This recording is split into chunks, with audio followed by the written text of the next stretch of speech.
Je suis contente de l'avoir fait.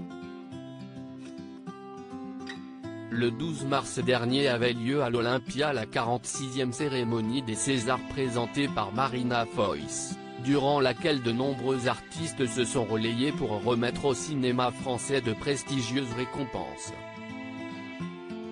Appelée pour remettre le César des meilleurs costumes, Corinne Massiaro a offert une intervention qui restera longtemps dans les mémoires.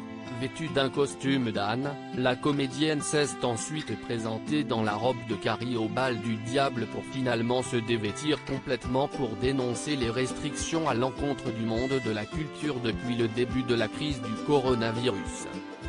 Une intervention pour laquelle elle a reçu un tsunami de soutien de plein de gens du spectacle, du cinéma et de spectateurs, mais pour laquelle elle a aussi été très critiquée, notamment à travers de nombreuses remarques sexistes à la suite de son intervention.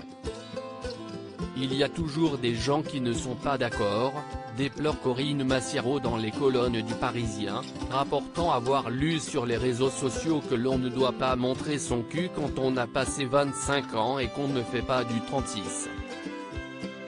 Je m'en fous, a-t-elle lancé sans détour, avec son franc-parler qui n'est désormais plus approuvé. La blague cynique de Corinne Massiaro à propos du CNC en plus de son apparition sanglante pour dénoncer les mesures gouvernementales à l'encontre du monde de la culture, Corinne Massiaro n'a pas manqué de lancer une petite blague cynique à l'encontre du président du CNC, Dominique Boutonnat, placé en garde à vue et accusé d'agression sexuelle et de tentative de viol par son filleul de 22 ans. On ne va pas se mentir, qui financerait Peau d'âne aujourd'hui ? A interrogé l'interprète de Capitaine Marlowe dans son costume d'âne ensanglanté, rappelant le propos de cette histoire où un père veut épouse sa fille. Au CNC peut-être ? Si est-il pas de moi la blague.